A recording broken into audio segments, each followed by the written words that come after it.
Hello student. Indian polity के ऊपर जो हमने सीरीज शुरू की है उसका ये दूसरा लेक्चर है।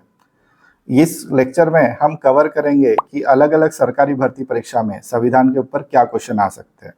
और आज का हमारा मुद्दा है प्रियम्बल।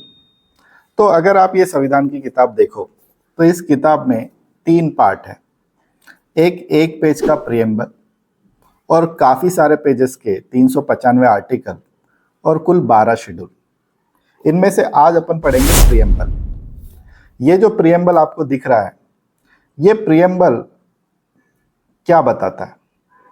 ये प्रियम्बल में जो कुछ भी लिखा है वो हमारे देश की फिलॉसफी बताती है। ये प्रियम्बल हमारे ड्रीम्स बताती है। एज अ भारतीय हम किन चीज़ों पे विश्वास करते हैं, हमारे वैल्यूज़ क्या है, ये प्रियम्बल हमें बताता है। संविधान में प्रियम्बल डालने का आइडिया आया कहाँ से? तो जैसे कि आपको पता है, हमारे देश के संविधान ने दुनिया के हर संविधान को पढ़ा और जो चीज़ें हमारे काम की थी और अच्छी थी वो हमने हमारे संविधान में अंगीकार किए। तो आपको एग्जाम में क्वेश्चन पूछा जाता है कि प्रियम्बल ये कंसेप्ट हमने किस देश के संविधान से लिया? तो हमने ये concept United state of America के संविधान से ये कंसेप्ट लिया है। पहला पॉइंट। फिर दूसरे मुद्दे पे आते हैं। दूसरा मुद्दा ये है, क्या प्रियम्बल कभी अमेंड हुआ है? संविधान बनने के बाद कभी इसमें कोई चेंजेस हुए हैं? तो हाँ, सिर्फ एक बार हुआ है और उस अमेंडमेंट को कहते हैं हम 42nd अमेंडमेंट 1976। इस एक अमेंडमेंट में संविधान में 3 नए शब्द डाले गए जो ओरिजिनल संविधान में नहीं थे। और वो 3 नए शब्द सोशलिस्ट, सेकुलर और इंटीग्रिटी। अभी एक इंपॉर्टेंट क्वेश्चन ये है कि जो प्रियम्बल में बोला गया है, अगर वो हमें ना मिले तो क्या हम कोर्ट में जा सकते हैं और वो चीज की डिमांड कर सकते हैं? तो इसका आंसर है नहीं। प्रियम्बल सिर्फ एक आइडिया देने के लिए है, हमारा एक ड्रीम बताता है। ये जस्टिसिएबल नहीं है। जस्टिसिएबल का मतलब होता है ऐसी चीज जो हम कोर्ट में जाके मांग सकते हैं कि हमें ये नहीं मिल रहा है, संविधान में लिखा है तो हमें चाहिए। प्रियम्बल ये सेक्शन नॉन जस्टिसेबल है। तो कुछ लोगों ने कहा अगर ये नॉन जस्टिसेबल है तो इसका रह के क्या मतलब है? ये संविधान का हिस्सा ही नहीं है। लेकिन सुप्रीम कोर्ट ने अपने जजमेंट में कहा है कि नहीं, प्रियम्बल ये संविधान का हिस्सा है और ये संविधान सभा ने ही पास किया है। और सुप्रीम कोर्ट जब भी कभी कंफ्यूज होता है तो प्रियम्बल का आधार लेकर जजमेंट देता है, इसलिए ये संविधान का हिस्सा है। दूसरा क्वेश्चन आता है, क्या प्रियम्बल को अमेंड किया जा सकता है? तो इसका भी आंसर सुप्रीम कोर्ट ने कहा है हाँ, और आर्टिकल 68 के अनुसार ही इसे अमेंड किया जा सकता है। तो बस इतने ही क्वेश्चन आपको एग्जाम में पूछे जाते हैं। तो चलो अभी वीडियो के आखिरी पोर्शन पे आते हैं। अभी 2 भाग मुझे बताने हैं।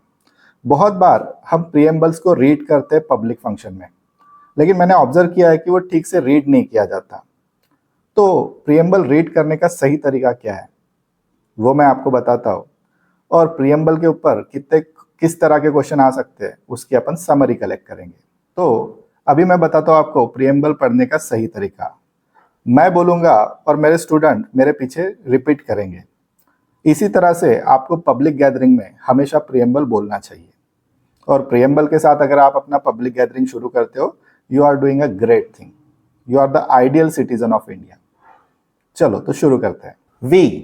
We, the people of India, the people of India, having solemnly resolved to constitute India into having solemnly resolved to constitute India into a sovereign, a sovereign, socialist, socialist, secular, democratic, republic, republic, and to secure to all its citizens and to secure to all its citizens justice, social, economical, and political, social, economic, and political liberty liberty of thought, expression, belief, faith, and worship, of thought, expression, belief, faith, and worship, equality equality of status and of opportunity, of status and of opportunities, and to promote among them all and to promote among them all fraternity, fraternity, assuring the dignity of individual assuring the dignity of the individual and the unity and integrity of the nation.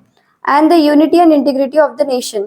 In our Constitution Assembly, In our Constitution Assembly, this 26th day of November This 26th day of November 1949 1949 do hereby do hereby adopt, enact and give to ourselves adopt, enact and give to ourselves this constitution. this constitution. तो preamble के ऊपर किस तरह के question आएंगे? पहला, ये preamble का कंसेप्ट हमने किस देश से लिया है? That is United state of America. Preamble को कितनी बार अमेंडमेंट किया गया है? एक बार। वो अमेंडमेंट का नंबर क्या है? 42। कौन से साल हुआ था? 1976। उस अमेंडमेंट से हमने क्या ऐड किए? तो 3 शब्द, सोशलिस्ट, सेकुलर और इंटीग्रिटी। क्या प्रियम्बल संविधान का पार्ट है? यस। क्या प्रियम्बल अमेंडमेंट किया जा सकता है? यस। प्रियम्बल को अमेंडमेंट करने का तरीका क्या है? आर्टिकल 368 में जैसे कहा गया है वैसे। और लास्ट क्वेश्चन, क्या प्रियम्बल जस्टिसिएबल है? तो that is no, preamble is not justiciable.